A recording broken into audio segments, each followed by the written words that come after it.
pesatnya perkembangan peradaban manusia, sejalan dengan meningkatnya konsumsi energi global di setiap tahunnya.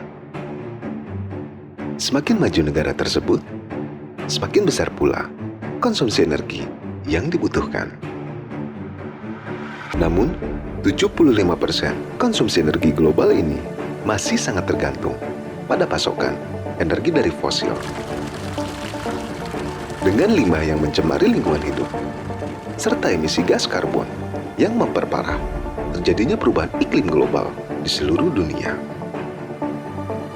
Namun tak banyak yang tahu bahwa selama ini terdapat sumber energi ramah lingkungan dan cukup melimpah tersimpan di bulan.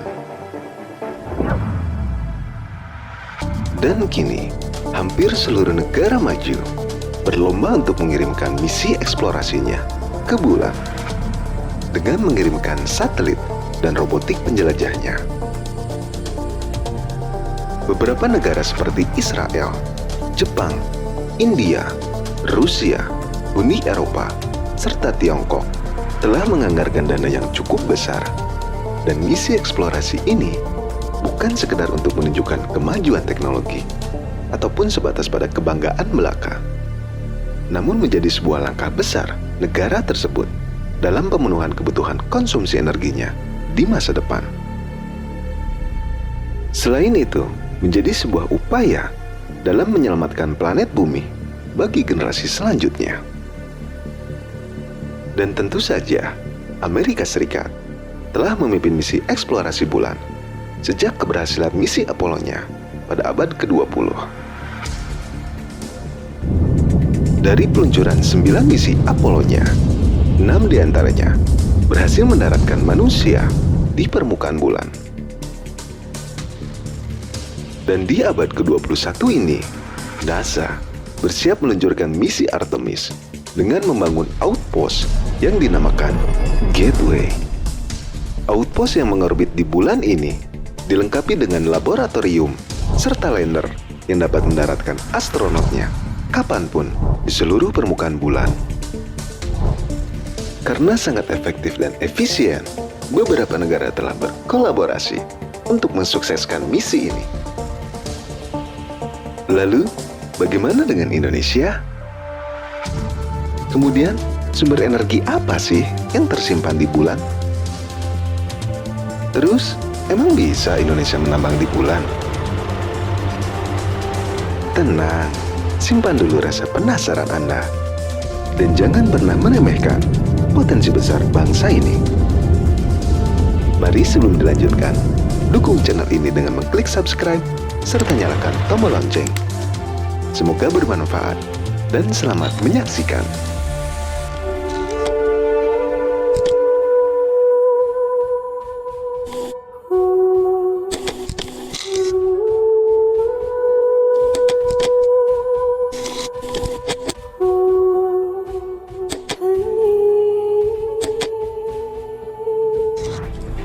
Bulan selalu menjadi daya tarik dari generasi ke generasi. Hingga di abad ke-20 menjadi persaingan antara dua negara adidaya dalam Perang Dingin yang dimenangkan Amerika Serikat. Terlepas dari teori konspirasi untuk membangkrutkan Uni Soviet, Amerika bersama NASA telah berhasil mendaratkan manusia pertama di permukaan bulan. Selain berhasil mencatatkan sejarah, ke-6 misi Apollo ini berhasil kembali pulang dengan membawa oleh-oleh berupa bebatuan dan debu. Namun bukan keberhasilan bagi keluarga Anda bila Anda pulang dengan oleh-oleh berisi bebatuan dan debu. Itu ngeprank. Dan yang paling menarik, hasil penelitian di tahun 1985 terungkap bahwa oleh misi Apollo ini memiliki cukup banyak kandungan helium-3 yang sangat langka di planet bumi. Untuk lebih jelasnya, mari kita bahas dimulai dari awal terbentuknya bulan.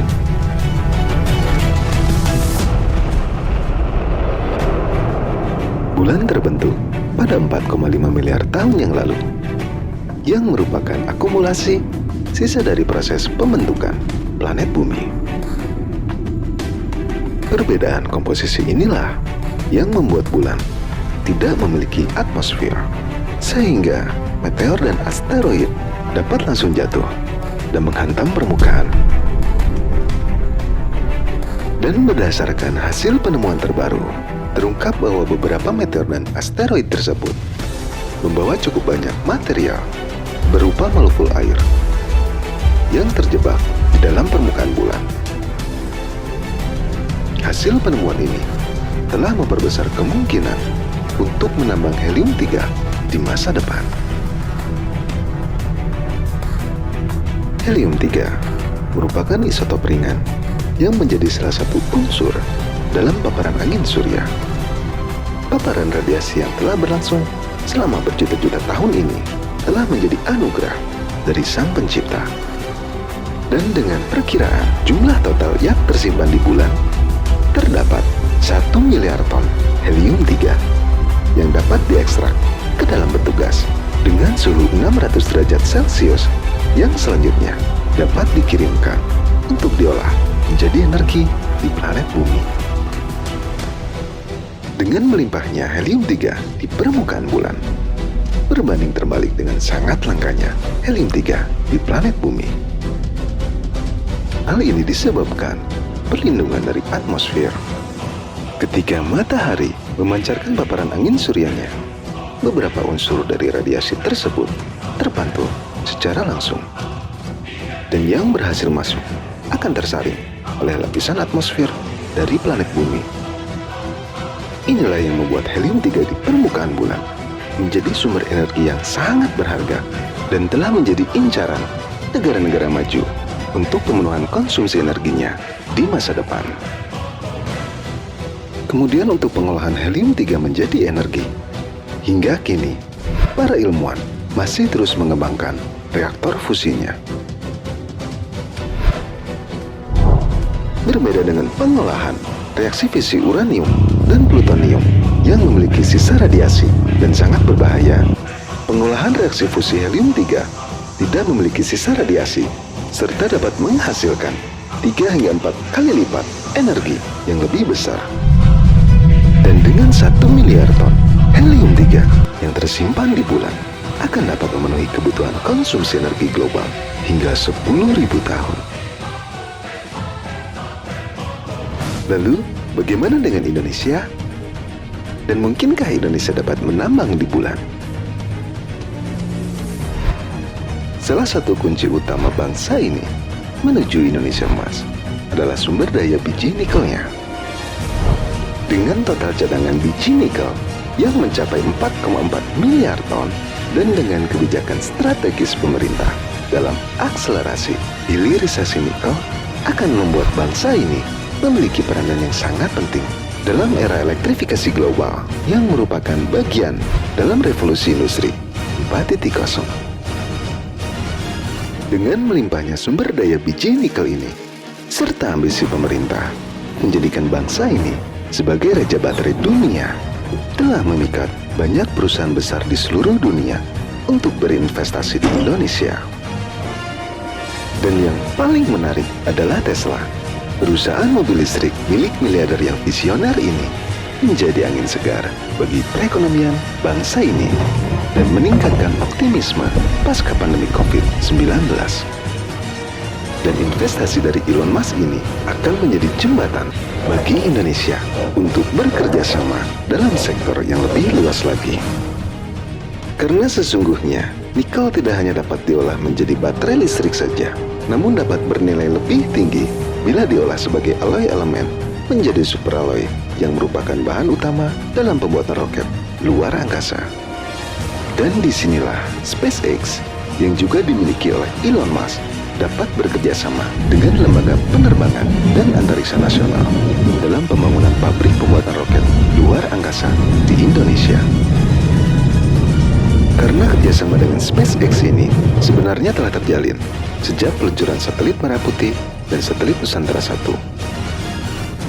serta akan berlanjut dalam rencana peluncuran satelit Satria yang merupakan satelit terbesar se-Asia pada tahun 2023. Dan bila penawaran pemerintah kepada Elon Musk untuk membangun landasan roket atau bandara antariksa dapat terwujud, maka di masa depan Indonesia dapat memiliki bandara antariksa beserta pabrik pembuatan roket luar angkasa hasil karya anak bangsa.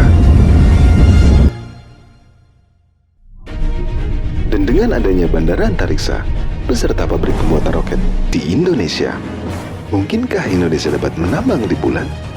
Silahkan ketik pendapat Anda di kolom komentar. Dan bila Anda menyukai video ini, silahkan klik like serta bagikan kepada orang yang Anda sayangi. Dan bila helium-3 di bulan telah habis, mungkinkah kita dapat menambang helium-3 di planet Jupiter dengan gas helium-3 yang lebih melimpah? Atau bila manusia menambang secara berlebihan dan menghancurkan bulan, mungkinkah umat manusia selamat dari serpihan bulan yang jatuh ke bumi? Semua hal ini akan kita bahas dalam Mungkinkah Channel selanjutnya.